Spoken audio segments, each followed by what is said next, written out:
Thank you. Dramatic entrance.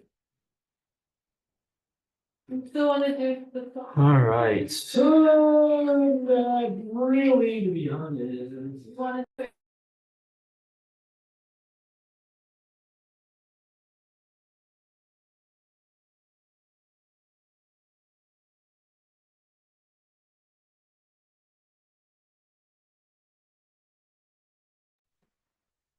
I have like so many checking videos.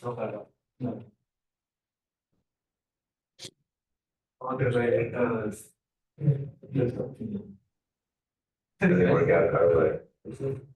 Yeah. Seems like you might be in a tough streak right now. Managing everything okay? Yeah, I'm trying. You know, So you can do that. that's all I can do. I think the other guys at one of the other Sling houses, they had one of the roommates, he was able to lend me his new bike. So, Sorry about that. I told him we car and take it this afternoon. Don't worry. It's not, get another one. We'll make do with what we can. how far away is it Exactly what it said. 20, no, like 12 minutes from there. You don't call it? to drive? Yeah. No? Apparently, if you swim there. It said 70. That's what it said. I'm gonna start here. Like I came here like 5. It's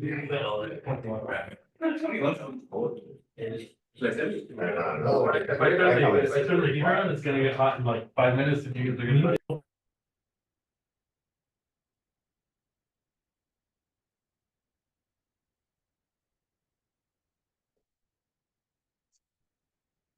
Good morning.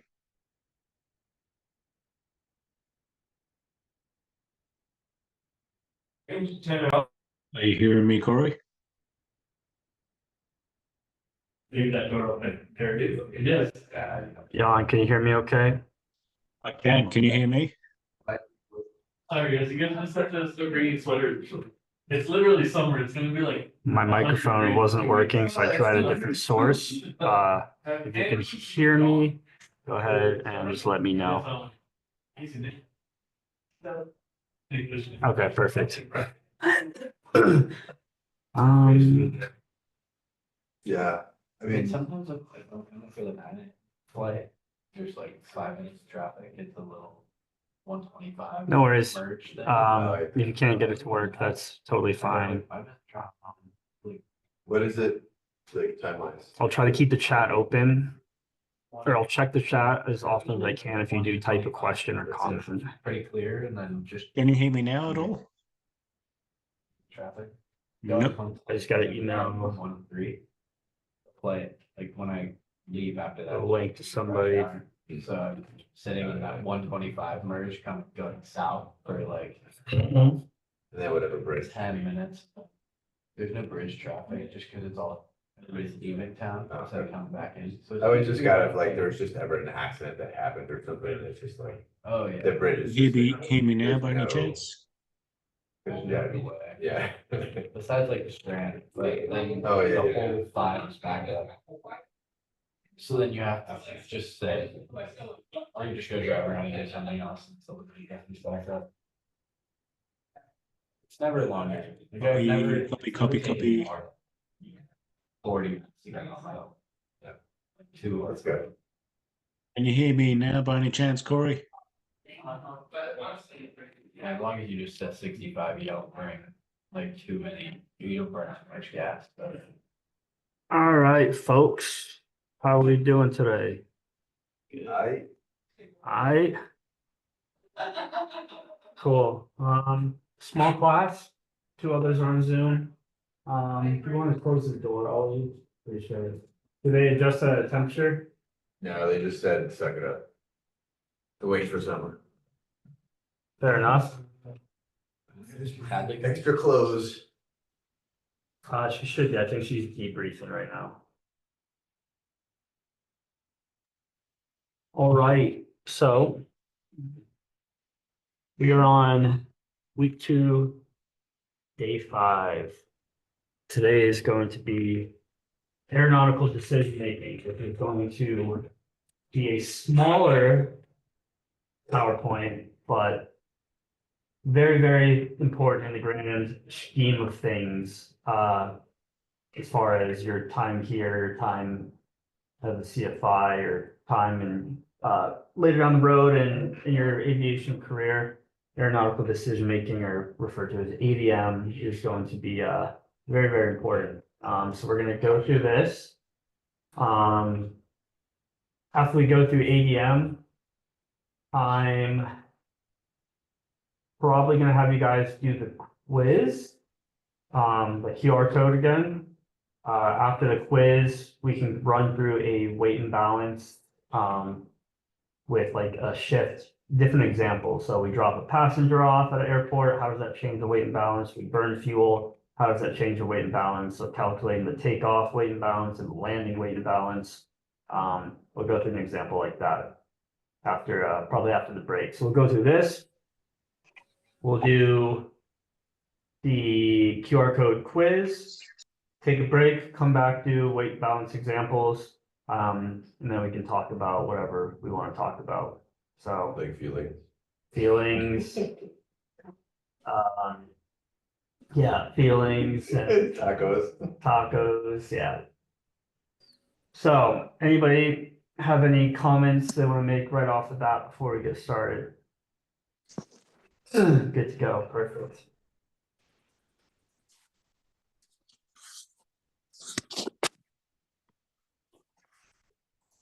Alrighty.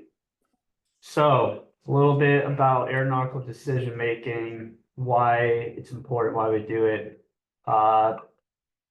General aviation accidents. Not sure where this chart comes from, but most of accidents come from general aviation. It's inherently riskier. There's more hazards.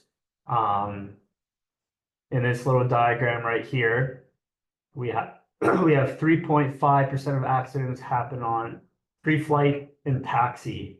I know that's very, very low compared to all of the others. But that's why it's very important. We talked about taxiing and getting avoiding runway incursions and keeping our scan going, following the proper, correct taxi instructions is very important, because even though it's only 3.5%, accidents do happen during this phase of flight. Next, probably one of the higher ones, or the two highest ones are going to be your takeoff and initial climb and your landing. Those are both probably the most important critical phase of flight. That's why it's the highest percentage. But what type of issues or scenarios do you think may occur on the takeoff and initial climb? Maybe like there wasn't a correct relay between two planes, or like between the tower and planes, and somebody collides into somebody else. Yeah, could be that, especially here with parallel runways. You know, if wind's coming from the left, coming from the south, and you're taking off from 27 right, and the person 27 left is in the upwind right next to you, and they drift over. That could be a scenario. What else? Mechanical, or you could also poor performance calculations. Cool. So yeah, in light of what we've been talking about this week, mechanical, that could be due to poor pre-flight planning. Maybe you missed something that you should have seen. Performance calculations. So maybe you miscalculate or don't calculate your climb rate. You can't clear obstacles. Maybe the takeoff roll is a lot longer than you expected. This could be due to weight, density, altitude, things of that nature, or poor weight and balance.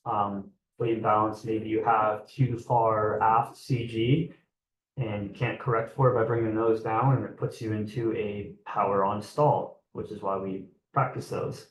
I would say a lot of power on stalls and I like to have my students do this, and some DPEs will do this on the check ride, is to do a banking power on stall. So I know you're taught, ailerons, right? But if you're coordinated with the rudders, it's totally okay. For my commercial, I had to do a banking power off stall. And I had to verify with them like 3 times. I'm like, you want a banking power off, like OFF, or power on? He's like, power off. And I'm like, okay, I've never done this before. But with that being said, on the takeoff, most of the times it's going to be that turn from upwind to crosswind is when the power on stall is going to occur. So good to practice. Climb and descent, both pretty low, 3.3, 2.6. That'll most likely be your cruise flight, and you start a descent, or your cruise flight, and start a climb. Pretty low, but still can be possible. Maybe there's aircraft above you that you don't see, or below you. Maybe there's terrain you don't see. We're going to talk about something called CFIT, which is controlled flight into terrain. Believe it or not, it happens. It's easy to get distracted and focus on other things, and next thing you know, it's in a position to where you can't avoid terrain. Cruise, which in my opinion, it's higher than I thought it would be, but 15.7%. That could just be getting complacent, putting on autopilot, kicking your feet up, and not keeping your scan going. Relying on ATC to tell you where there's traffic, or not being on frequency with ATC and not scanning for traffic. You guys remember that statistic about the midair collisions, that most midair collisions happen within, I think it was 5 miles of an airport, VFR conditions during the day, which is pretty crazy. Maneuvering, that could be from putting yourself into a stall that you don't recover from, spin from not being coordinated. It could be not properly clearing the area, going through that pre-maneuver checklist, CAFE, SCRAG, IP, Triple C, whatever one you do. It could be as you're making a turn, trying to avoid traffic, you both do the improper right-of-way response. So rather than both turn right, maybe you turn right and they turn left, and you still hit each other. The approach and landing, those are critical phases of flight. There's a saying, everybody can fly a plane, but not everybody can land it. The landing is definitely one of the hardest parts of flying. Could be crosswind, you lose control, wake turbulence, puts you in an unusual attitude. You just misjudge the landing. Power off stall, so you're coming in low power setting, low speed, and you flared too much, and then now you're in a power off stall. Different scenarios. And the other, I'm not sure what that is, but Like in the bathroom before flight. yeah, yeah, maybe. Cool. So here we go. This is where we start to go into that famous PAVE checklist that you guys all should know. And I will write down today how, and I know you guys, a lot of you have experience with the PAVE checklist. But I'm going to go through how I would personally do it, or how I've always done it. So when identifying hazards before every flight, the PAVE checklist allows us to do it. That's part of the pre-flight planning. So before we even get to the airport, the pre-flight planning PAVE checklist starts. So first being the pilot, you're pretty much doing a identification of different hazards associated with you as the pilot. So you're looking, are you sick? Are you taking any medicine you're not supposed to be taking that makes you drowsy? Are you stressed? Did you not eat this morning? Things like that. We'll go over it. There's another acronym for that called I'm safe. Aircraft, you're looking over the aircraft, making sure it has its required documents. What are those documents for Aero? Oops, yeah, for Aero. Airworthiness, registration. radio license, if you're on country, operating limitations, handbook, weight belts. Cool. What about the maintenance? What's the acronym we use? What are those maintenance requirements? 12 gates, Mhm. so annual EOR, 30 days, 100-hour altimeter, 24 calendar months. The altimeter picostatic system, 24 calendar months. Transponder, ELT, 12 calendar months. What about transponder?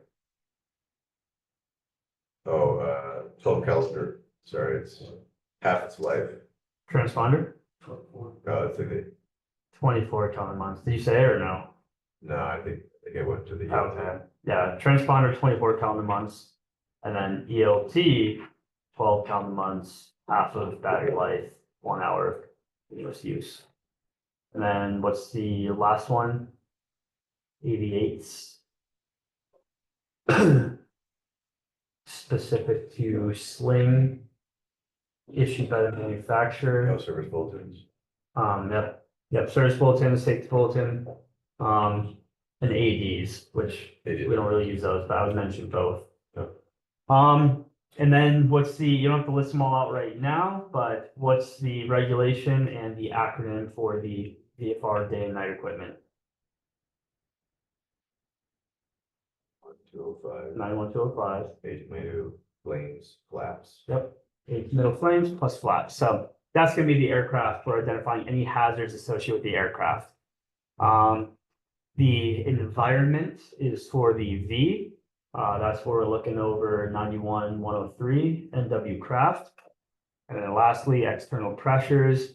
I don't know if they'll have a definition, but I'll tell you guys once we move along and get to that point, I'll tell you a definition of what an external pressure is, and then we'll talk about examples.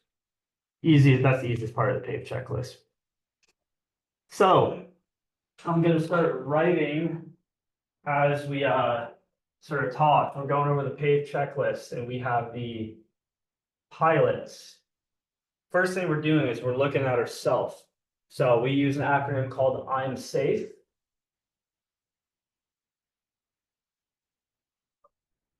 And it stands for illness. So are we experiencing any sort of illness that can affect the safety of flight? The next one will be medication. So are we taking any medication that we're not supposed to take?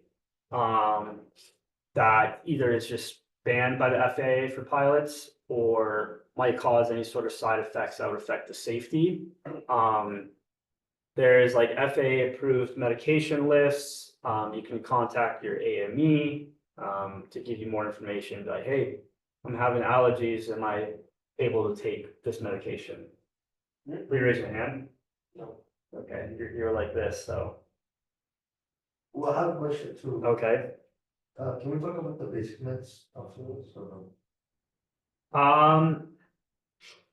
If we have time, I'm trying to follow like a schedule for today, but at some point we'll probably get into the medical stuff and basic med, so there should be a lesson dedicated to that.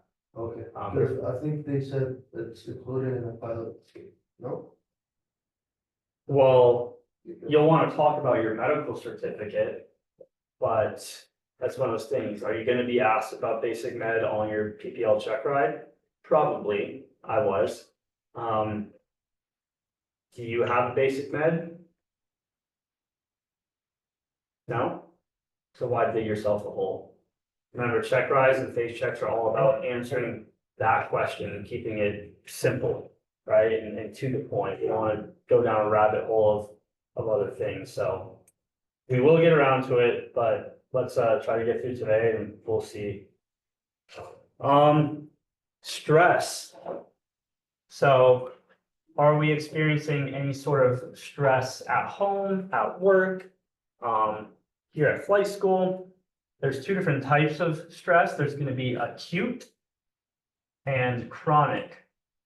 So that's going to be difference of short term versus long term. Maybe on our way to work, on your way to fly, you almost get in a car accident, your heart rate's up, your adrenaline's going, that caused some stress. But it was a single instance leading up to your flight. Maybe money, maybe you're on the fence of financial deficit and you're stressing about that for months and months and months. That's gonna add up. With that being said, one being short-term versus long-term, can acute stress be something that would lead you to a no-go decision on flying? Yeah, definitely, right? If it's serious enough and it's really affecting you, doesn't matter if it's been happening for an hour or a year, it can have the same impact. Alcohol, so there's gonna be regulations on alcohol coming from 91.17.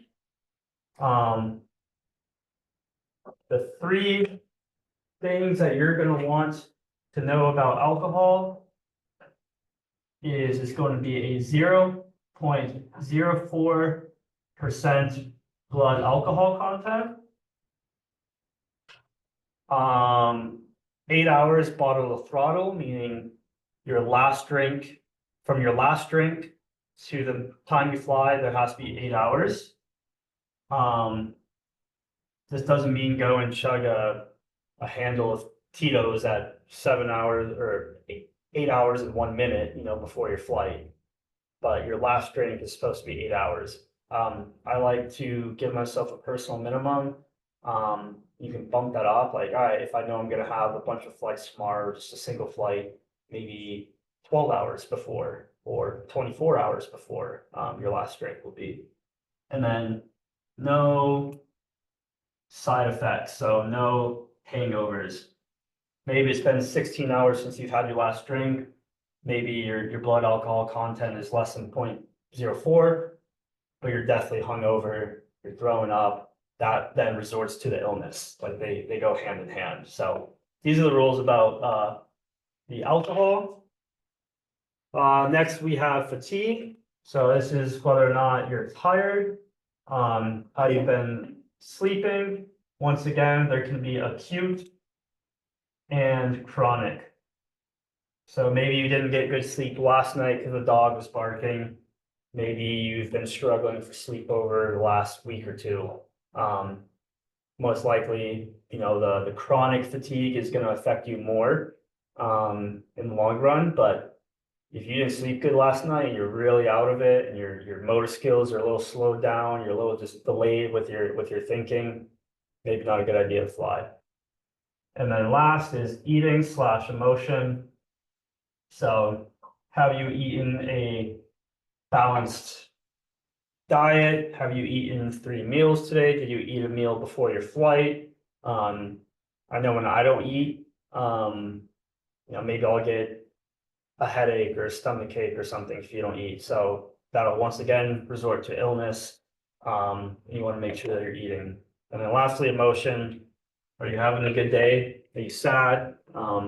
Is your judgment going to be skewed by your emotions and affect the safety of the flight?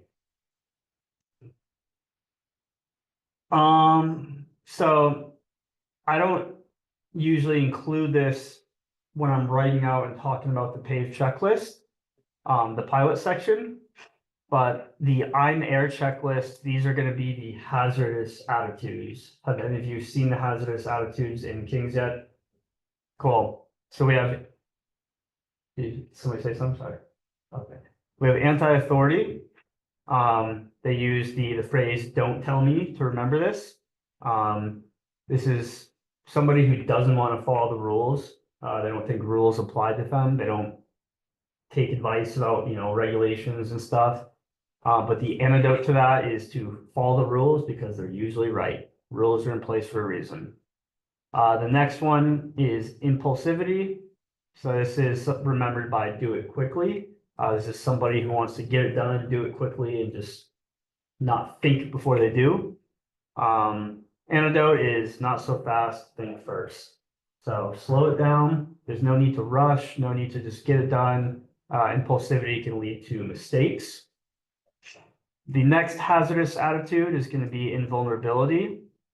This is the mindset of it won't happen to me. So, you may think, oh, I'll never have an engine failure. This will never happen. That attitude creates complacency. And when it does actually happen, you're not prepared for it. So the antidote to that is to think it could happen to me and I need to be prepared. The next hazardous attitude of the 5 is macho, and that's remembered by I can do it. So this is somebody that thinks they can do anything. Maybe there's a really strong crosswind and somebody, a student is like, oh, I want to go fly today. I can do it. I can handle the crosswind. You may have never been exposed to that and it could exceed your personal minimums. So the antidote to that is taking chances is foolish. The last of the 5 hazardous attitudes is resignation. This is remembered by what's the use?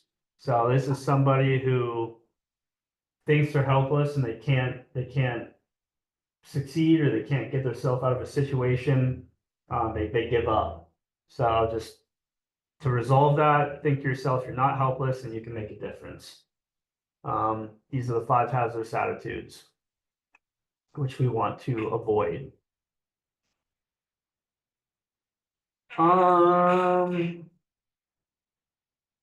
So this is for internal resources is referring to what's inside the aircraft. So this first line right here, one of the most underutilized resources might be the person in the right seat, even if the passenger has no flying experience. So obviously right now you guys are all flying with CFI. So you have 2 pilots in the plane, 2 people that understand aviation, 2 people that can both fly the plane and read the checklist. Obviously creates a safer environment, but there may come a time where you take up a friend, you take up a parent, and that person might have no aviation experience, but they're still able to help. Providing information in an irregular situation, especially if familiar with flying, strange smell or sound may alert a passenger of a potential problem. So that's why whenever like I give my passenger briefings and referring to traffic, it's like, all right, if you see something, say something. If you see traffic ahead, don't assume that I see it. If you smell a weird smell, don't assume that I smell it. If it's getting a little warmer by your feet, maybe like a fire or see smoke, let me know. Don't assume that I see that as well. So it doesn't take a pilot to be able to recognize something that's not right. Confirming after the pilot that the landing gear is down. So this would just be like if the pilot wants to verbally say, all right, landing gear down, the passenger could also confirm that it's down and help with that situation. Learn to look at the altimeter for a given altitude in a descent. So we have an altimeter setting, which we get from the ATIS. Sometimes the controllers will give it to us. But as we change that altimeter setting, our altitude might reflect differently if we don't have the correct altimeter setting, especially if it's way off. So when we're starting to descend, we want to make sure we have that right altimeter setting so we don't descend too low and end up in a CFIT, controlled flight into terrain situation.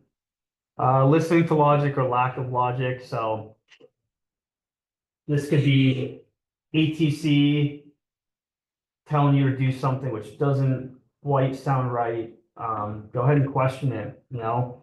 They make mistakes to people too, or vice versa on the inside of the aircraft.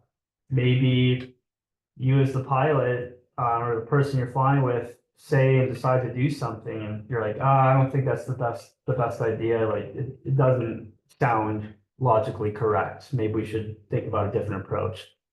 Aircraft checklist, we're always going to have our aircraft checklist to follow. You'll develop a flow, but you always reassure or finalize with the checklist.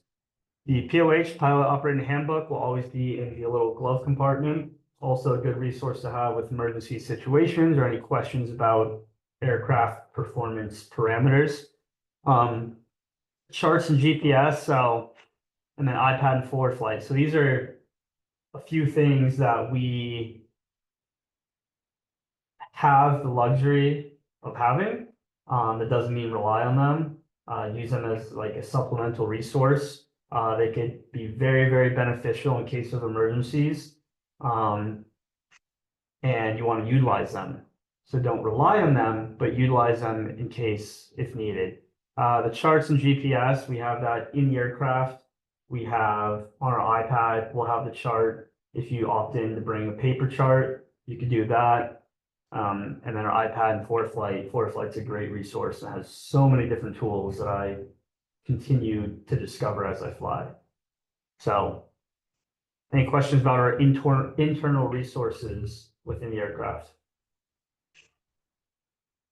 External resources. So this would be air traffic control, ATC. If you need help, ask for help. If you are confused or lost, talk to ATC. They're there to help you and make your life a little easier. It's definitely a luxury having ATC.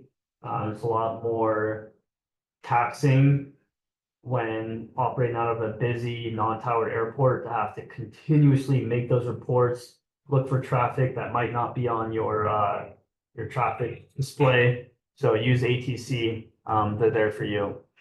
Navigational facilities, so VOR, NDB, and ILS.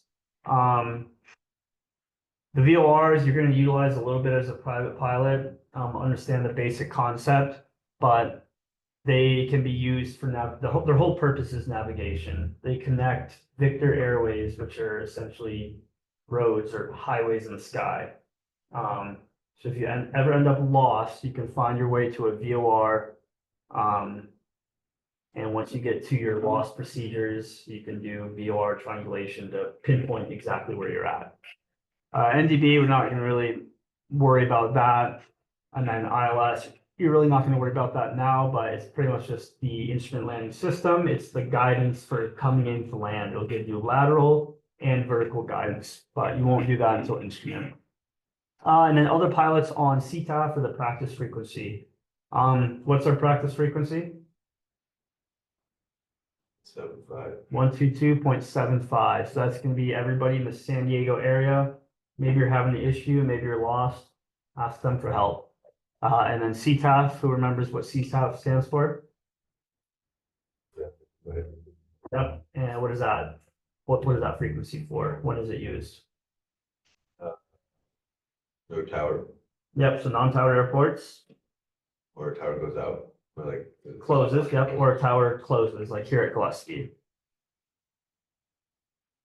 All right. So a little more about ADM, aeronautical decision making. The FAA loves acronyms and things like this to remember. But these are the 5 Ps. So first and foremost, plan. The plan can also be called the mission or the task. It's going to contain all the elements of cross-country planning. So weather, route, fuel, alternates, publications, being familiar with the airports, that NW craft. The plan is just leading up to the flight, everything you do and put in to making the flight happen in a safe manner. The plane, so mechanical and cosmetic issues, every aircraft pilot, owner, or operator can identify. So that's why pre-flight is very important, because we can identify any maintenance issues, cosmetic issues, verify whether or not it's safe to fly. And obviously making sure we have all the documents, but all the equipment's working. The pilot, so we're using that I'm safe checklist. Passengers, so sometimes passengers have their own priorities that influence the PIC, the pilot in command. Desire of the passengers to make airline connections or important business meetings easily enters into a pilot's decision-making loop. Done in a healthy and open way, this could be a positive factor. So this is going to be a little bit about the external pressures. External pressures doesn't just have to be from the passengers, but a lot of the times passengers will have a negative influence on the safety of the flight by encouraging you to go when maybe you shouldn't. And then lastly, programming. The advanced avionics aircraft adds an entirely new dimension to the way general aviation aircraft are flown. The electronic instrument displays, GPS, autopilot, reduce pilot workload and increase pilot situational awareness. So during your private pilot training, you're mostly going to hand fly. You'll become familiar with the autopilot because you'll be tested on it. The ACS requires you to be tested or says you can be tested on any equipment in the aircraft, which includes autopilot, GPS, and your G3X. Become familiar with it, know how to use it, and yes, it can decrease the workload and increase your situational awareness. On the other hand, you can also become complacent. Never rely on autopilot, never rely on GPS. It's simply just a luxury that we have and can and should utilize. But as a private pilot, most of your flying will be hand flying. Any questions on the 5 Ps? I mean, for me, pave, generally what I think of in reference, is this just something we should just remember in case it's tested? Or is it like, hey, I use pave and I cut all the same things? So a lot of the FAA's aeronautical decision making is going to be the things like this, 5 Ps, whatever. You're never going to sit down and be like, oh, let me write out the 5 Ps and go over everything, right? It's not something that you're gonna just directly think about doing. This is just gonna happen naturally, Okay. right? So the planning, if you want to fly from here to LA, are you just gonna take off and go? No, you're gonna look at the airport, become familiar, plan a route, check the weather. So that happens automatically. The plane, you're gonna skip your pre-flight? No. The I'm safe checklist. This is more so one that you do have to require a little more direct thought about. Just ask yourself, am I sick? No. Am I taking any medication? No. How am I feeling with stress and emotion? I feel great. Have I drank anything? No. Did I get good sleep last night? Yep. So you'll know if you wake up and you don't feel good. You're like, oh, I cannot fly today. That's the I'm safe checklist. You're just sort of subconsciously doing it. Passengers, you're going to think about, you're not going to think about how the passenger may have an impact on you, but I've flown with people and they, like people non-aviation related, and they're like, oh, let's do this, let's do that. I'm like, no, we're not doing that. And the program that just comes naturally with the flight training in the Sling, you're going to learn the avionics. So 5 Ps, I would remember plan, plane, pilot, passenger programming, but it's not something that you're gonna like sit down and write out. It happens through the process leading up to the flight and then through the flight. Does that make sense? Yeah. I answer your question. Yeah, for me, like I just pave kind of hits all the same things. It does. And It it helps does. me remember it. It does. Or succinct way. So this is just one of the many FAA acronyms and options of doing aeronautical decision making. With the autopilot, this is when we were on the boat, but we were cruising back after going to Catalina for a spearfishing trip. And it ended up becoming nighttime. And right before we were kind of turning back like into the bay, we had autopilot set and it was just gonna drive us right back in. And there was a sailboat that was parked right outside of the point, with like no lights, no radar or anything, except this little tiny dim light that was like just sitting on the front. And the only way that we actually saw it, like the boat didn't even see it. There was no notice of like a boat being there or anything. We were just going straight for it. The only reason we moved out of the way is because one of the seal guys on the boat saw like the shadow, and because we followed like a light like from the sky to the moon, and the moon like disappeared, like the shadow wasn't there anymore, and that's how we saw that there was something in the water. We went around, we like circled the boat and made the boat like wash like this and let them know like can't do that. So it's just gonna run into you. It was a pretty big boat too. So Yeah, exactly. So autopilot, it's a great technology, but it won't always detect everything. It won't always do what you want it to do. You can ask our big instrument guy in the back, Shinya, right? Autopilot doesn't always do what you want it to do, and you have to catch it. Maybe it'll turn off. Maybe you'll set it a certain way and it's not doing it. You got to catch it and fix it. So autopilot. Good resource, but never rely on it. Here's another one of the FAA's memorization tools for aeronautical decision making. The DECIDE model. So detect, estimate, course of action, identify solutions, do the necessary action, and evaluate. Pretty straightforward right here. Let's see if they talk about it on the next slide. No, they don't. Wow, it's short. Yeah, so I think what I'm gonna do right now is we still have a crap ton of time. I'm gonna spend the next 10 minutes doing and talking about the PAVE checklist. 'Cause that's gonna be a big one. And then I'll have you take your quiz and then we'll go on break, come back, do weight balance. Sound good? Cool. So in the pilot section, I'm gonna like write all the stuff for pilot, let you take a picture, write it down, erase it, write stuff for aircraft and so on. So just so I have a lot of room. So as well with the pilot, you need to have your required documents. So can anybody tell me what are the required documents for a pilot? Driver's license, medical, and,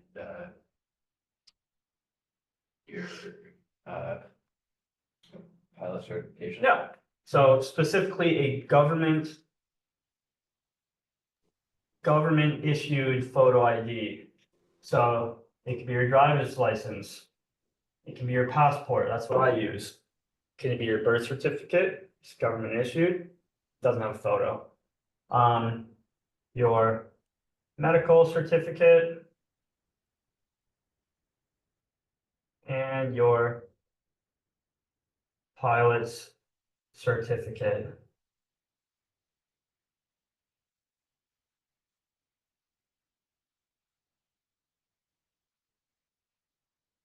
So we do the I'm safe checklist, which is sort of an evaluation of ourselves as the pilot.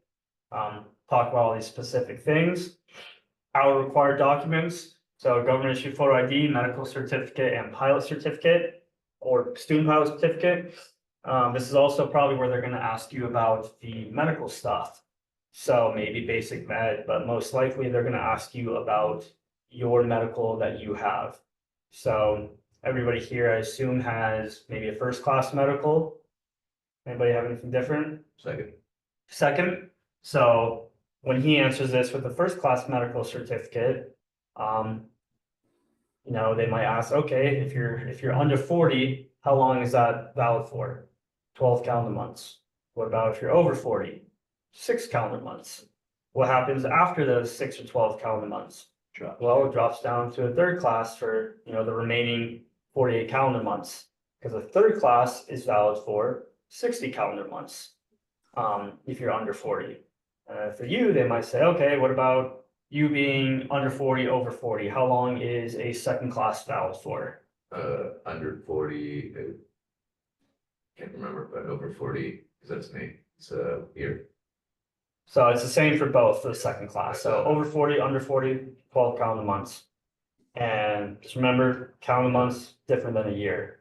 What happens after that? Drops to a third class for another 48 calendar months, and then you need to get a new medical. So it'll be like questions like that.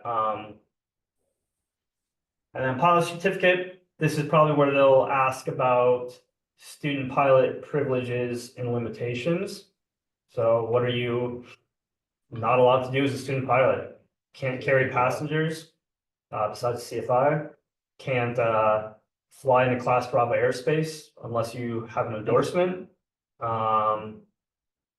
Can't fly at night unless you have endorsement. Can't fly for hire. Private pilot privileges and limitations.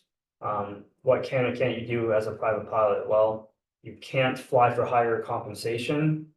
You can't pay less than the pro rata share, meaning if you and I go up just for fun, I can't pay for the whole flight. We have to split it 50-50. That's the pro rata. Privileges, you can fly through Class Bravo airspace with a clearance. You can carry passengers. You can participate in search and rescue, community events, Charity events, you can act as an aircraft salesman if you have 200 hours. You can tow a glider, a bunch of things like that. So regarding the student pilot and private pilot privileges and limitations, this is where they'll ask about it. But once again, don't dig yourself a hole and go into it unless they ask. Wouldn't flying, like towing gliders, she'd fly from there. Could be, but if you're not getting paid, like if you're just you, if your buddy has a glider and you just want to go up and fly, and he wants to go up and fly, why not? You know. So you couldn't fly for like a company that tow gliders No. or like sky jumps or anything like that. You could only fly for a company in, like you're flying planes somewhere for the company, right? If you're helping for the. Yeah, so let's pull up that regulation and we'll read through it.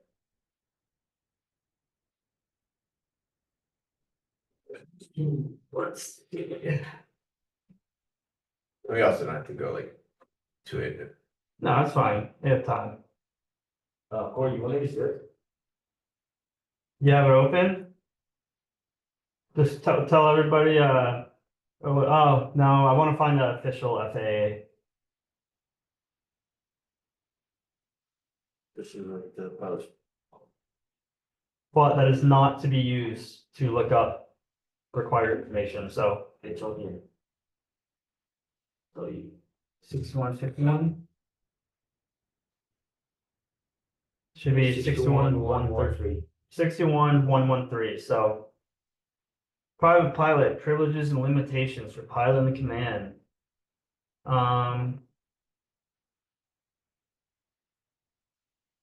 So except as provided in paragraphs B through H of the section, no person who holds a private pilot certificate may act as pilot in command of an aircraft that is carrying passengers or property for compensation or hire.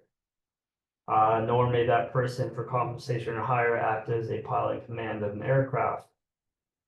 Private pilot may, for compensation or hire, act as pilot in command of an aircraft in connection with any business or employment if the flight is only incidental to that business or employment and the aircraft does not carry passengers or property for compensation or hire. So there's a lot of caveats and gray areas with the privileges and limitations. Private pilot can't pay less than a pro rata share. You can act as PIC of a charitable, nonprofit, or community event flight. You can be reimbursed for aircraft operating expenses that are directly related to search and rescue operations. So fuel, oil, airport expenditures, or rental fees. You can, private pilot who is an aircraft salesman and who has at least 200 hours of logged flight time may demonstrate an aircraft in flight to a prospective buyer. You could act as pilot in command of the aircraft, towing a glider, unpowered ultralight vehicle, test flight. There's a bunch of stuff here. So 61 113 is where those private pilot privileges and limitations are going to be. 61 113. Yep. So knowing the student pilot ones and the private pilot ones are going to be very important because they apply to you right now as a student pilot and as somebody who's training to be a private pilot. And then the last thing for the pilot that I'd like to talk about is your currency. So have you done a biannual flight review in the last 24 calendar months, which consists of 1 hour ground, 1 hour flight. And then have you done, usually when I organize this, I just like to write it from top to bottom to keep it organized, but. And then if you're going to be carrying passengers as a private pilot, you have to have your passenger carrying takeoff and landing currency. So within the preceding 90 days, during the day, you need to do 3 touch and goes in the same category and class. To carry passengers at night, 3 full stop landings and takeoffs within the preceding 90 days. And those have to be between 1 hour after sunset to 1 hour before sunrise.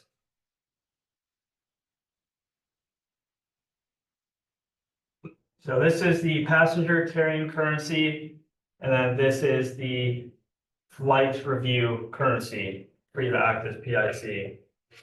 So you want to be very specific, right? It's not just, oh, within 90 days, I do 3 takeoffs and landings. Okay, well, more specific during the day, they can be touch and goes. At night, need to be full stop or stop and goes, and that's between the hour after sunset to an hour before sunrise. So these are the things I would talk about for the pilot in the paid checklist. The self-assessment, I'm safe, the required documents, and the required currency. Some people add some other things, but I've always just kept it this way. If you feel free to add more things to it if you want. But Yeah, I kind of put logbook in there. okay. Profit like, or, and personal minimums. I mean, they're not like something you can show, but to be aware. of Well, what they are. personal minimums, you can. There's a AOPA personal minimum sheet. I brought that to every check ride. Yeah. When do you need to have your logbook, or do you have to have your logbook with you? I don't think so. What's the one caveat? Who's the one person in what situation? Fisto? No.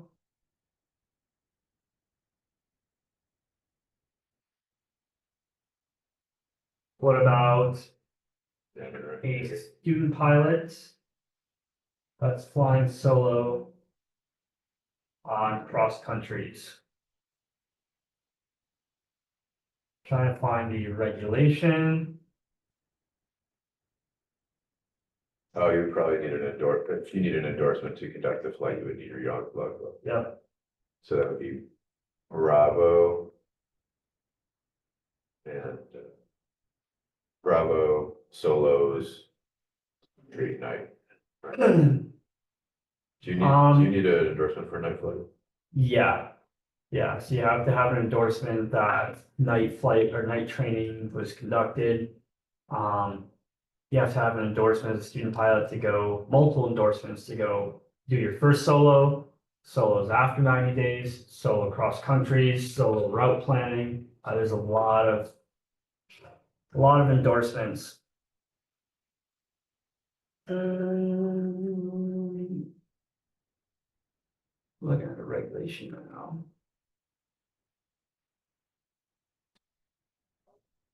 But yeah, so you can add whatever you want to this, pay checklist, the pilot.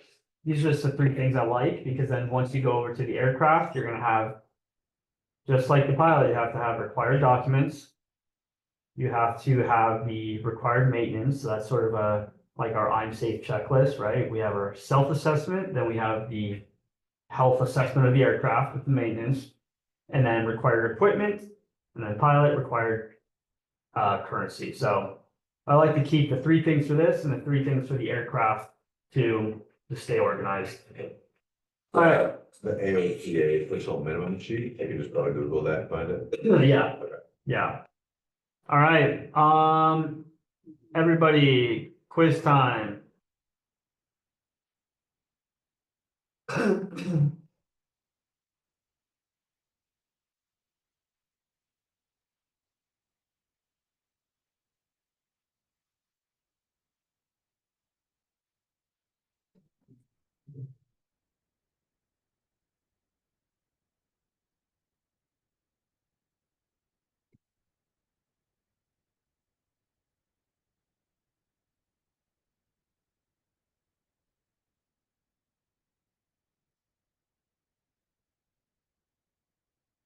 Hopefully I haven't sent anything in the chat. Okay, no worries.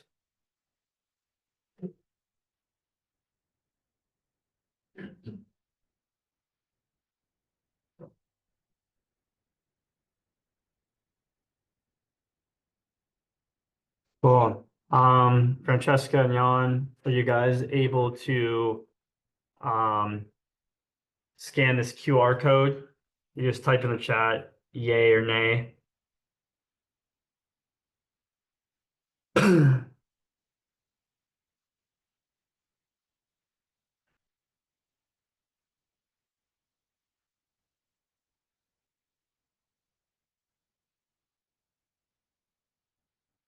Cool.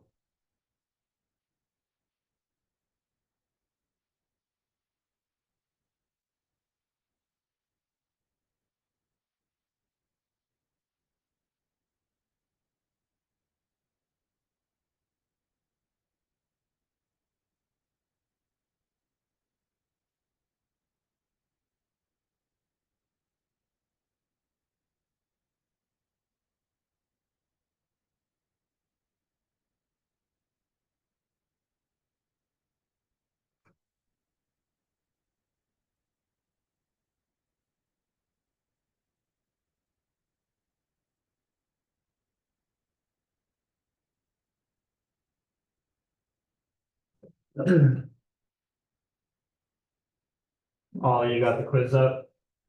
Yeah, it does. You were able to scan it? Yeah. Oh, hold on.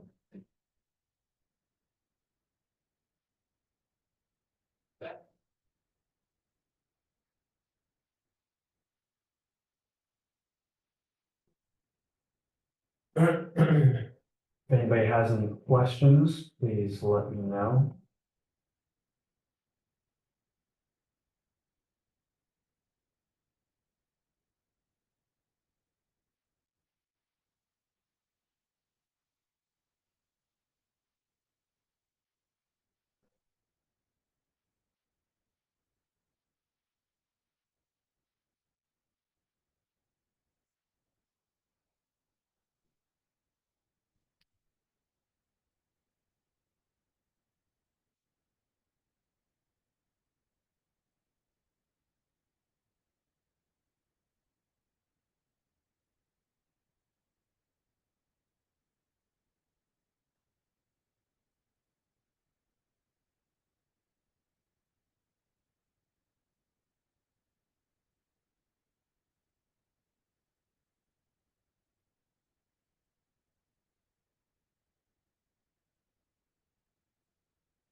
How's it going? Good.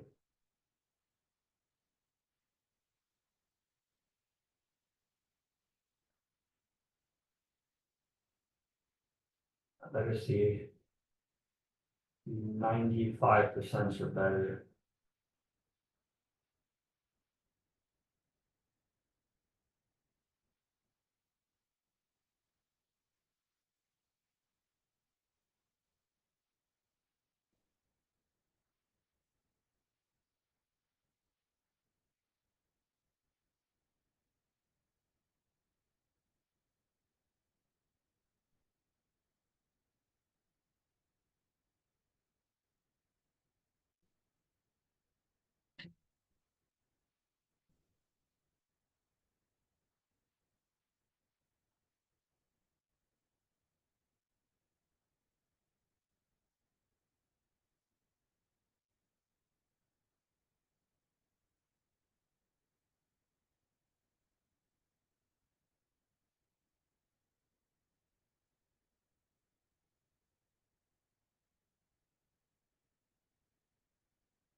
Or kind of like they do in movies with the yardstick, it's just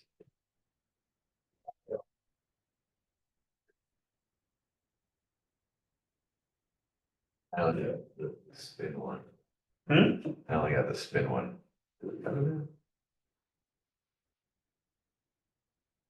I mean, I know we talked about, it, but I don't know if it really went in depth. Yes, we did talk about it. You're helpful. Yes, because remember, when the CG moves aft, that means the back is heavy, right? Which means that we may not have enough elevator authority to bring it down. So we may only be able to bring it down here, but we still stall and it puts us into a flat spin like this. Rather than like this. Sorry. Would you like to take the quiz? Okay. Okay, plug down. Did, Francesca get on the Zoom? Mhm. She texted me asking for the. Like,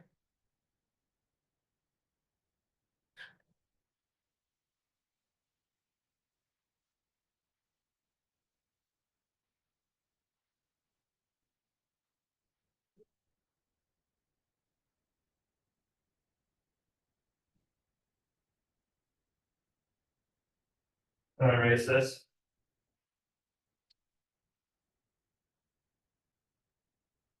Yes. wait, what is that? This is the stuff you should talk about in the paved checklist for the P for the pilot. The I'm safe checklist, which is a self-assessment review with the pilot, the required documents, and the required currency.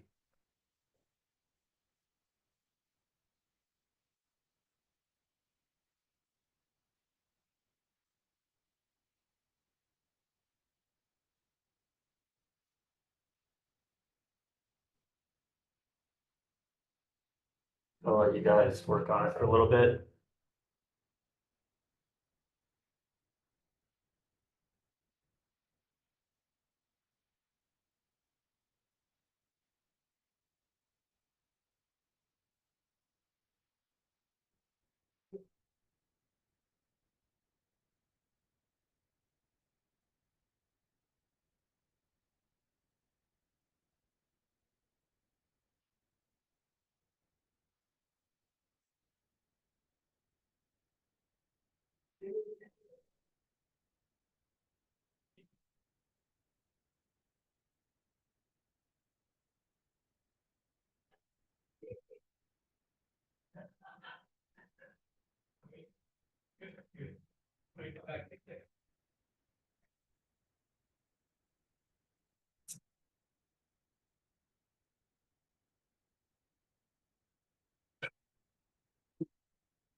It landed a military runway in an emergency, right?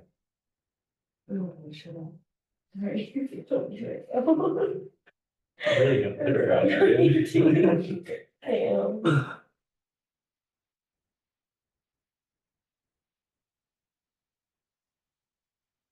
Any questions, feel free to ask.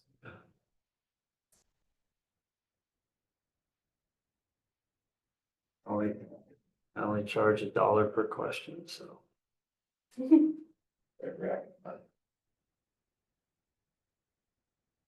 How quiet you guys are at this rate, I'd probably only have $5 over the last 2 weeks. More questions, more interaction. Well, there's only like 4 of us. Yeah, so that means you really have to interact then.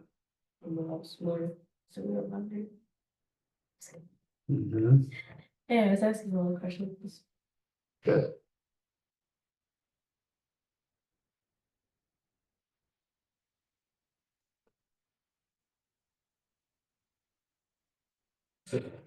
Number 8.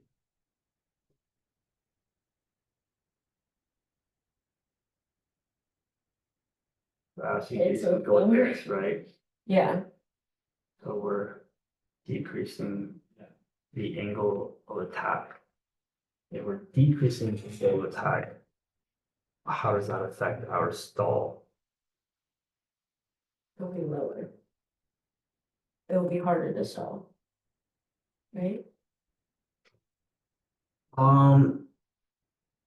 So we will be, it says aft, right? Yeah.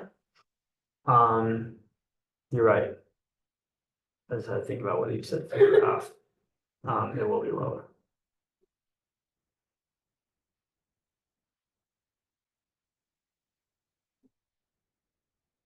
But I thought, why would it be negative?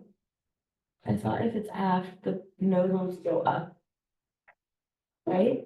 The nose wants to go up, and how do we correct for that? How do we bring the nose down? By pitching down. By decreasing that angle of attack. So by pitching down, we decrease the angle of attack, moving us further away from the critical angle of attack. Does that make sense? Mm. So our stall speed will therefore be lower, which is a good thing. We want to lower stall speed. We want to be able to go slower. Yeah. And then if it's forward. Nose will be down. And how do we correct for it? By pitching out. And what does that increase? Our angle of attack.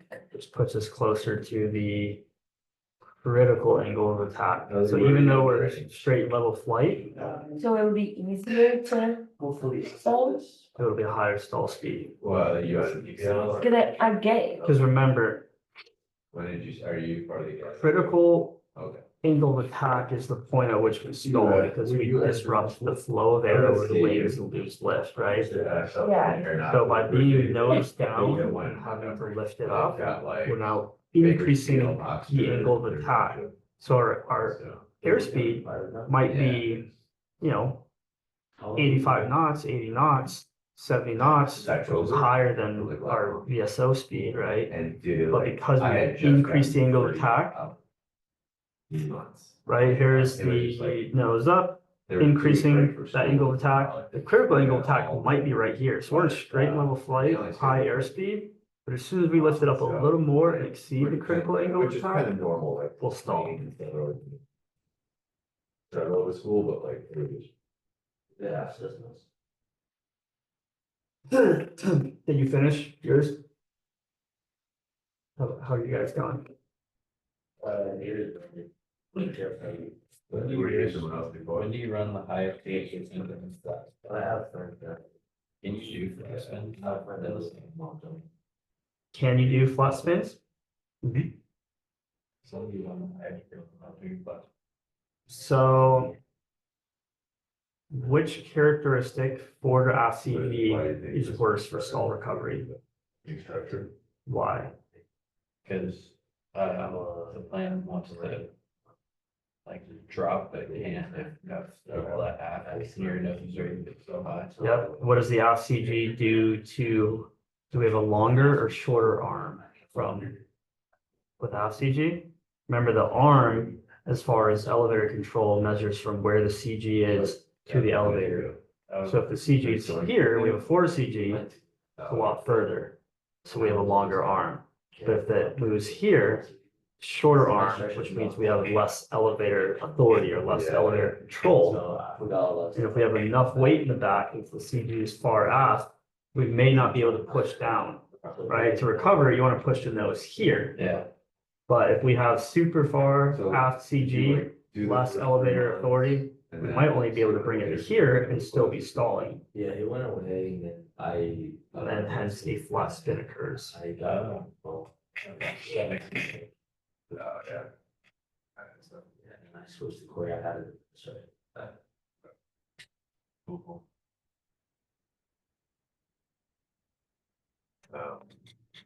I'm not sure if you know, but I had to deal with medical stuff, just took like a year just to get my medical, did good. And it was just so backed up, I was just in the queue for months and months and months. On Monday, they're like, yep, that's it, we're just waiting to get someone to look at it. You call the regional flight surgeon. They will help you out a lot. So if you ever have a question, so it's, if you go FAA regional flight surgeon, I think we're Western Pacific. Call up, and they said that they work for the same organization, but they How much have. more do you guys have? Like I learned so much, they actually pushed mine along, like, yeah, you're ready to Can go. happen I if feed you it, did too I much know that the alternative doctor will based line. sign it off. Let me just see. if I So can what get are it. the So answers? they like, You may Push me back inadvertently in the pile. get into a slip, So, you and may they feel call the me, skidding "Hey, this is what sensation you and wanna do, everything this is what else, you need to you do." run the risk of entering a they go spill. above ground. Where your turn rate So will if you ever have a decrease. question. you get So- a full, like, Here we are. We're gonna go But in the future, like, downwind, if you're even just, the base, like for me. to I'm land. like, So in we're second making a class, turn this way, right? Like, oh, maybe I'll just go to first. left class. aileron Like, what I is need gonna to go do down that to make the left turn. Is my second class is up. We have slips and No, skids. I thought maybe I could do it So- at school, and they're like, A slip so. is when we give Well, it you have to left redo it, aileron, Wait, or. and then we give it right rudder. So we're gonna be like this, right? I like. Make us turn like this. Brothers of, an iron. Ball on the turn corner is gonna be low. Do you remember the phrase I said Oh, about yeah? the low and high? Really? You're a big dude, you play. Ball low, you can go slow. Striker or something? Ball high. No, I didn't play it, and like. So with the slip, we're left aileron down in the direction of the turn. Like, you know. how- Nose is gonna be to the right a little bit. And- So defense. Fuselage is now blocking the airflow Yeah, over the yeah. highway. So this wing may lose lift. What's gonna happen? It's just gonna drop the level. Yeah. I If they can't. skid, we're making left aileron, No, I can't. too much left rudder, so our back end spinning out. Now the relative wind is coming this way as we make the turn. That fuselage is blocking the lower high wing. So it's like, it just, there's certain things I just can't. Drop, but it's already low. Cell stem cells. But. So it would be impossible. And and I'm most actually likely probably in the best fatal. looking shape now, because there's just a lot of stuff I. So you run the risk of entering a Like, I spill. just, I used to do more sports before, man. The hell? Specifically So I low love to do level like spin. plyometrics, you know, I got one wrong things like last that, and What you get now? Smaller weight. I've seen, I like it 24 hours. Oh, yeah. And we'll go over. there was a lot of answers that I was like, Keep your results up. When you finish yours, keep the Oh, results yeah, up. well, I've heard of that. Franchise, yeah. I think I thought this would be take off time. I'm sure of it. Mark Smith, Francesca, how's yours? Are you done? I don't like it, sometimes it's just too crowded for the parking. Yeah, I mean, I haven't gone there. Yeah. I thought you would wanna take off after, because Yeah. if you take off before, then you're still in there. Wait, turbulence. You live in. No, because what? Let's just say at this point they rotate. There's the big aircraft. Point they rotate is right here. So they leave the ground at this point. As they climb up, that wake turbulence is gonna be behind them and it's gonna sink. So from this point to here, wake turbulence is being created and sinking. So if we take off after their point right here, we're now going to be crossing through to wake turbulence is sinking. But if we take off before them, before their takeoff point, we're now trying to fly above their flight path. And then we can offset to the right or left to avoid it. Okay, everybody have the quiz done? Yes, sir. Yes? Okay, cool. How'd everybody do? Great. Great? Cool. We'll go over them together right now, really, really quick, and then we'll take a little break, and then we'll try to do a weight and balance scenario. For folks on Zoom, I'm going to stop sharing the screen really, really quick, just so I don't put anybody's, actually, I might not have to do that. Give me 1 second.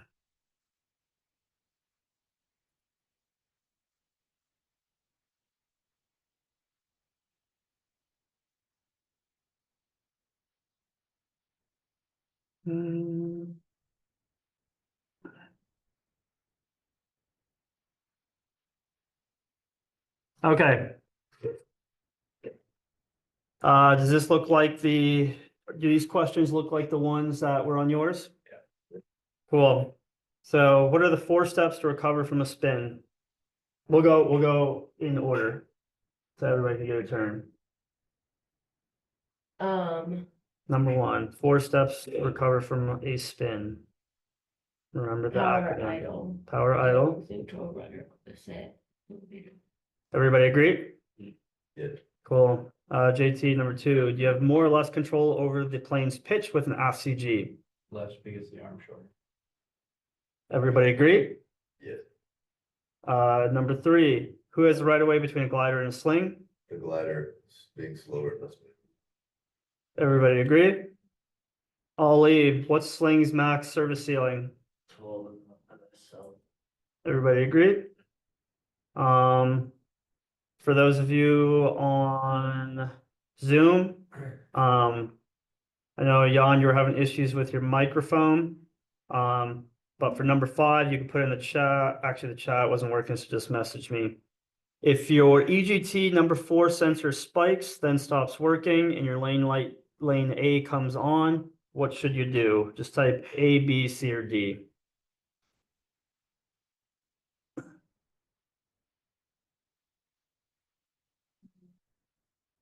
A, cycle the lane. If it does not fix itself, return to the airport. Everybody agree? All right. Number 6, Francesca already texted me. Can you land at an airport with a rotating beacon showing 2 white and 1 green light? So what airport would that be? No. Military. Francesca says B, no, unless it's an emergency. Does everybody agree? But what if I'm a military? Top Gun. If you're military Top Gun, you shouldn't be sitting here. What's in here? Adelaide, number 7. What can happen if you skid too much while turning base to final? I put you may inadvertently get loose. Oh wait, no, that's not right.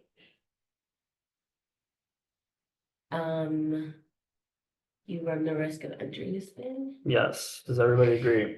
Do you understand why?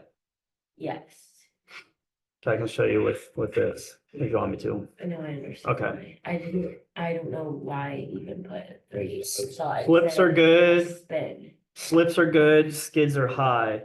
When you're making a turn in a slip, you'll see the ball low. When you make a turn in a skid, you'll see the ball high, so towards the high wing. And there's a phrase, ball low, you could go slow, ball high, you're gonna die. So skips are bad, or skids are bad. JT, number 8. Will an aircraft with a forced CG be more or less fuel efficient? Less. Less. Does everybody agree with that? Yeah. Number 9, if a large jet takes off before you, how do you avoid its wake turbulence? I would take out before its rotation. Does everybody agree? Yep. Yeah, cool. Ollie, do you have a higher or lower stall speed with an aft CG? Or Does everybody agree? Yep. Number 11, Jan. If a large jet lands before you, when do you want to touch down on the runway? And then Francesca, so you could text me, number 12, which direction of a turn is standard traffic pattern? Just say A, B, or C, or D. Okay, Jan says B after its touchdown point. Does everybody agree? Mhm. Why is that? Because you'll miss the, like, the wake turbulence. That will stay above the flight path of the wake turbulence, and we know wake turbulence sinks. 12, which direction to turn is standard traffic pattern?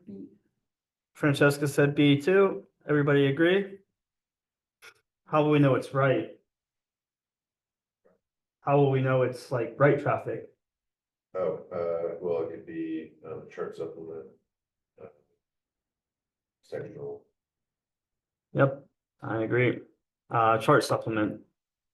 This picture right here, Hadley, can you cross the dash line left to right without permission from ATC? Yes. Does everybody agree? JT, when do you run the highest risk of entering a flat spin? When flying with a loaded app. When flying with the CG loaded aft of the allowable envelope, does everybody agree? No, you don't agree? Did you say a Sling cannot enter the flat spin? I put the aft and I got it wrong.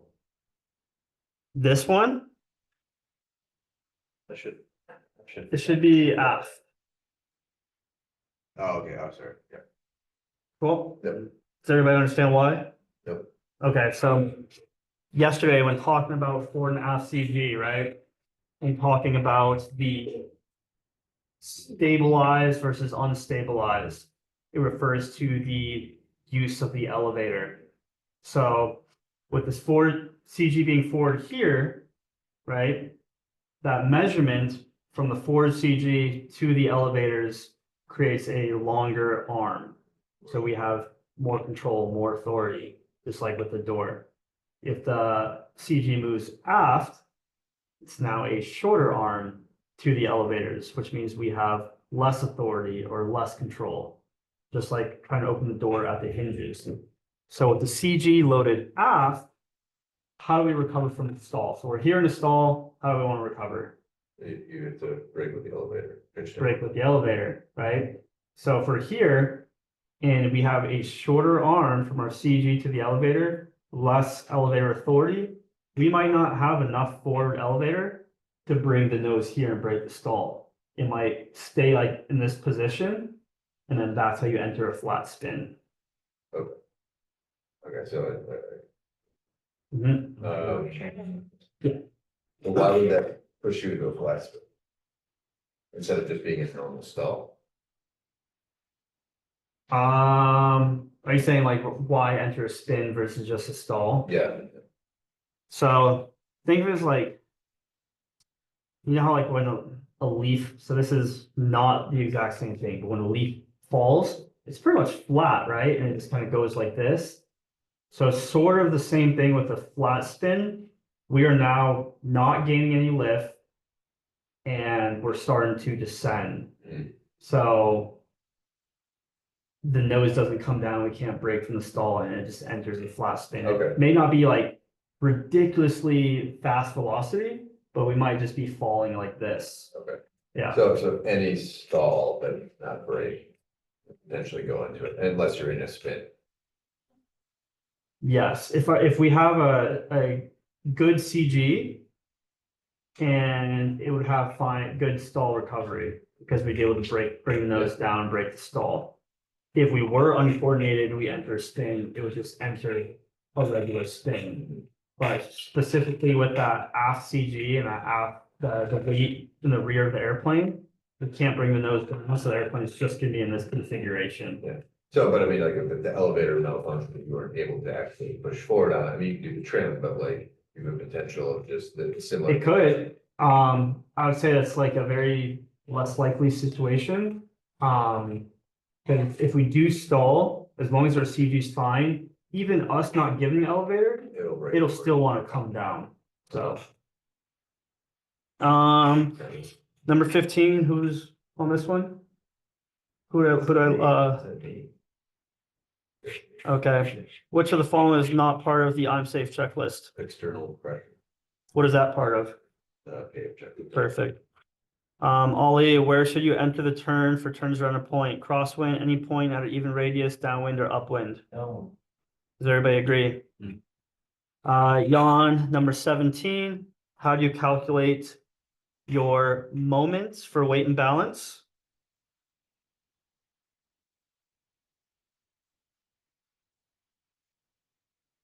He says weight times arm. Does everybody agree? Francesca, according to the photo, which taxiway are you on?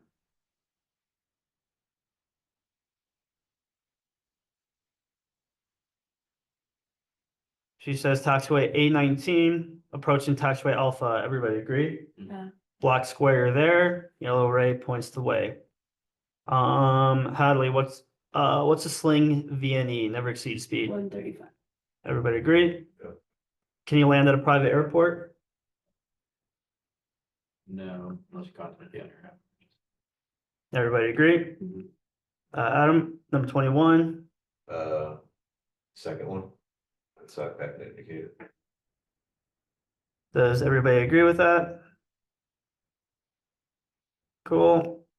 And then Ollie, what can you do inside the orange box right here? Cool. And we'll go ahead and submit it. Wow. 100%. Good job. Cool. Does anybody have any questions about any of the answers on this quiz? Cool. Then let's take, I know we kind of ran a little late, I'm sorry. Let's take like a 5-minute break and then we'll do a quick weight and balance example.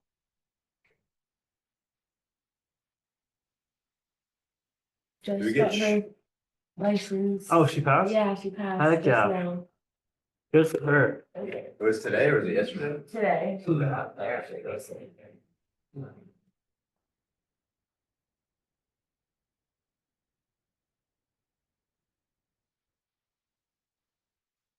Is that for a PBL?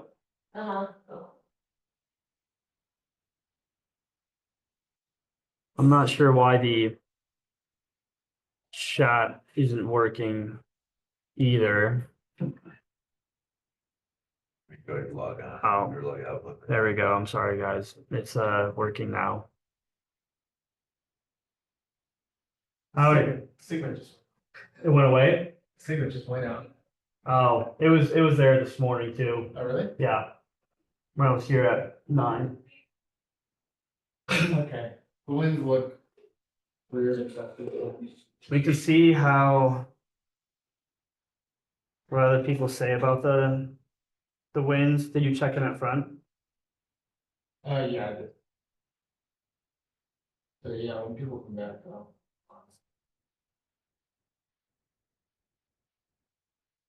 And it's overcast at 1600 at San Diego International.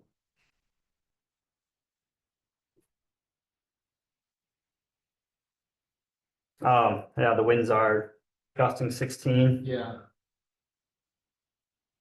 See what they say when we get back, when they get back, and see if other people are gonna go up, but yeah, a bunch of people are out right now.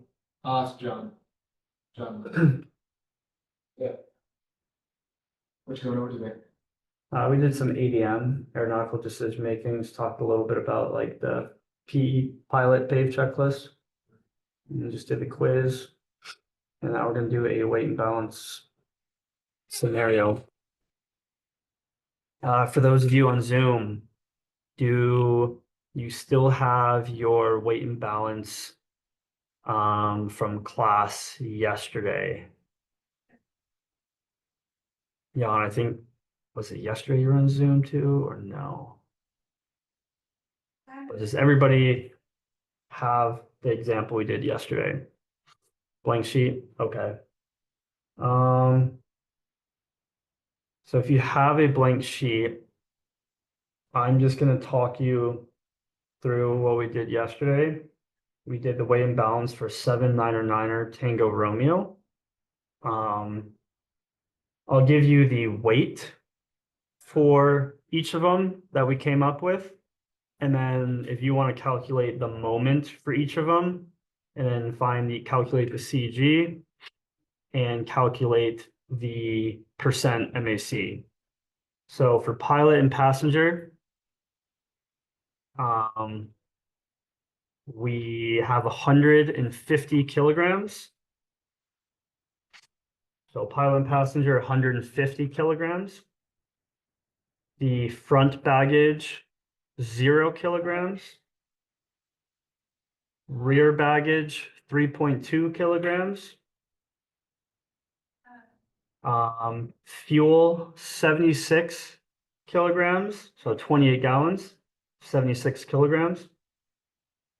The CG empty value for 7 9er Tango Romeo was 370.5 kilograms. And then our total weight was 599.7 kilograms. Give me a thumbs up if you got all those weights. Or if you need me to repeat any. Cool. Just calculate the moment for all of them, and then get the total moment, the CG, and percent MAC. And then we're going to do a little example today regarding how the CG changes when we burn fuel.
You just have it outside, or You might be over there.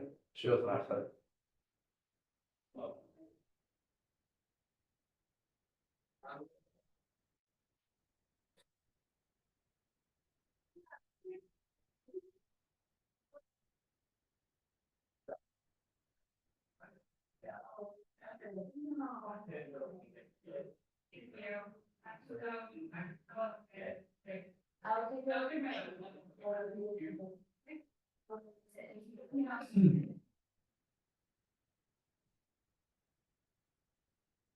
This was a light sport aircraft that they were able to put a turbine engine in, like a small turbine engine. no way. Yeah, I mean, it's not like massive, I think it was like 180 power or something like that. All right, we're gonna be focused in here. I'm gonna sit back here and not talk. I just need focus for the next 23 minutes. That's Did it. you get? Oh, okay. I was gonna say, you want to get those. I already did make Alan. Like a blank one. Oh. Like, are we gonna do like this again?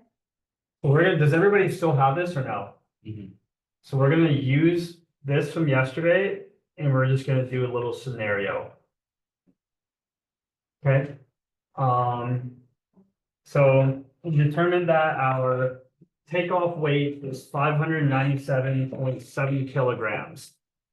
And our takeoff CG was 1,729 millimeters, making our percent MAC 27.1. Does everybody agree? Everybody have that?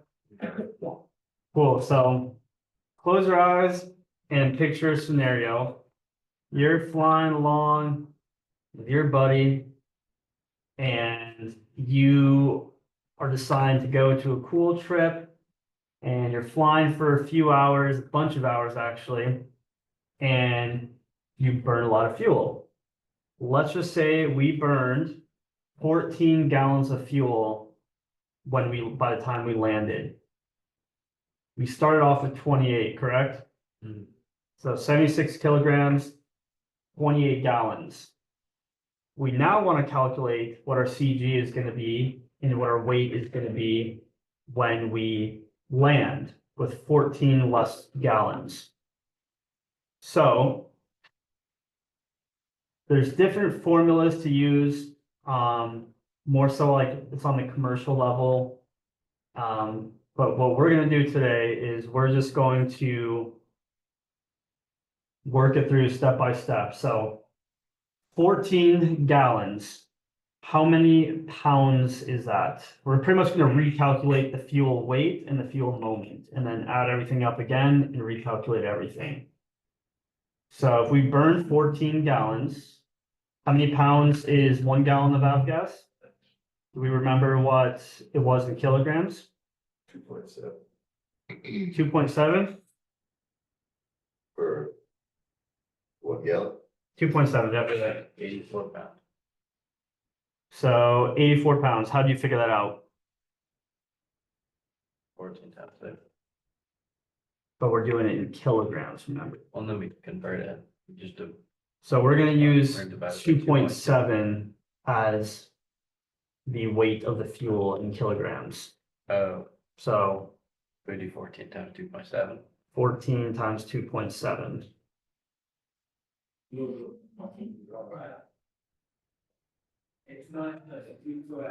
So what does that come out to? 37.8. 37.8 kilograms. So when we land, how many kilograms of fuel are we gonna have? 37.8. How many did we burn? 37.8 kilograms. So I want everybody to either in that same box or down at the bottom, wherever is most organized for you. You can erase the fuel boxes and we'll just rewrite it in. 37.8 kilograms. How do we figure out the moment, the new moment for the fuel? Flat by 1,511. 1,511 millimeters. Does everybody agree? What does that come out to?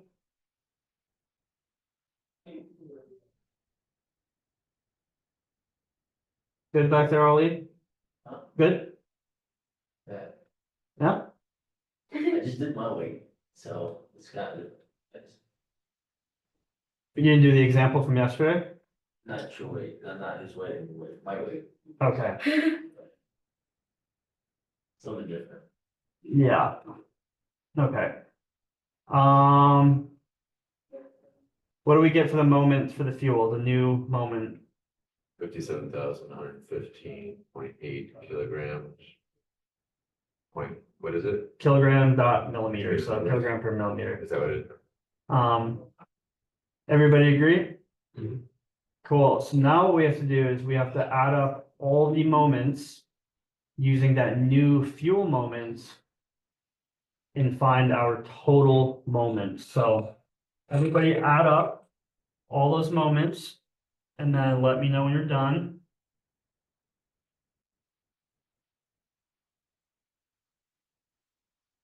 Kelly, what are you doing? My head, I'm sorry, it's a little bit right now. And I'm waiting for what I'm just saying, it's simple, it's a simple addition. I know. It's 979,000. Someone was gonna say it, so. I'm gonna read it back, say it faster than me. Does everybody agree? 979,150 for the new total moment? You're right. 970 what? 979,150. That's kilogram per millimeter. So that's our new total moment. We also have to figure out what our new weight is. So using the previous weights for pilot, passenger, baggage, CG empty value, and our new fuel weight, add up all of those. So we know our new fuel weight is how much? 37.8. Cool, so 37.8. Then add up all the others. 561.9. 37.8, 37.5, 150, 3.2. I got 561.5. We might have just rounded up one.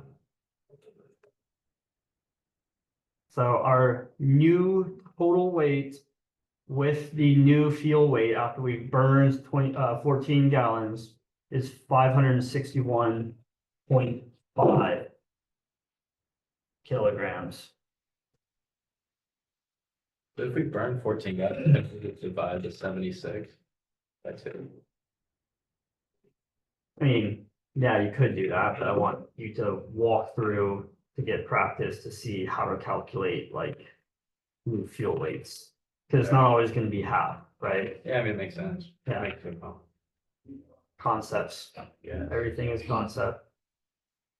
It's like. Okay, so if I told you we burned Complicated thing. 7.2 gallons, can't just divide that. You have to know how to do it. And some people they might not know how to divide or figure out the new fuel.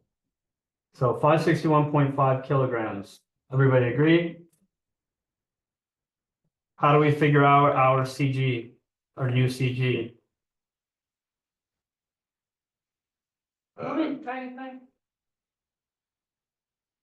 Anybody want to finish that sentence? Wait, Cool. So what do we get for our new CG?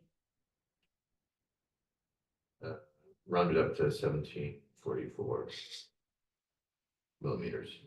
1,744 millimeters. Everybody agree? Cool. So what do we notice about our old CG of 1,729 and our new CG of 1,744? What does that information tell you? It's a little bigger, so that means the distance from the datum is a little further. That's more. So that CG moved aft. Let's go ahead and calculate our percent MAC, and then we'll determine if we're still within the envelope, the CG envelope. So using that same formula that we used yesterday is found in the POH if you need a reminder.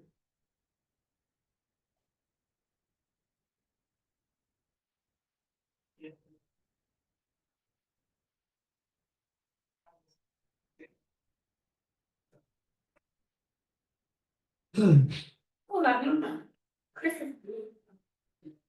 Can hear Jacob. 28.23. 28.23, so we'll just round it down to 28.2. Everybody on the same page? Who understands? Who doesn't understand?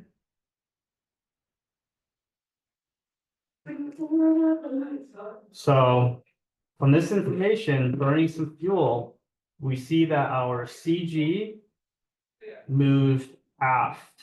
Are we still within the CG envelope? Yes. Yeah, right. Legally, we're still within the CG envelope, but as we continue to burn more fuel and it keeps moving aft, our performance is going to change. The 4.5 CG characteristics that we discussed with fuel efficiency, stall recovery, cruise speed, stall speed, all those are going to slightly change. Now it's only moved back by one. But imagine if we burned. If we had more luggage in the back, like let's just say on this cross country, we ended up picking up a 10-pound box or 15-pound box of something, and then we're just gonna fly back and we didn't get any more fuel. By the time we land at our new location, that CG is gonna move even farther out. And that then puts us at risk of poor stall recovery, flat spins if we do end up in that situation. So does this make sense how we did it? Same thing with pilot and passenger. If we dropped off our passenger, you would just subtract the passenger's weight, recalculate the new moment, add everything up, figure out the CG percent MAC. So that's pretty simple. But that's it for today. You Zoom folks, you Zoomers, you got it? Have a good flight. Thank you. No, I wasn't saying I wasn't reminding you to say thank you. I was telling her thank you for clapping. You're wanting the clapping. Like, I told you to have a good flight. Say thank you. All right. Cool. We could go more into it in person, when you're here, Jan. It'll be obviously easier to discuss it and go over in person and talk about it. So next week we'll do that. We'll do more examples of weight and balance and CG. So if there's no questions, comments, or complaints from anybody, I will just go ahead and log us off and see y'all on Monday. Comments. Asta. Huh? Asta. Huh? Asta. Oh. Later. Something.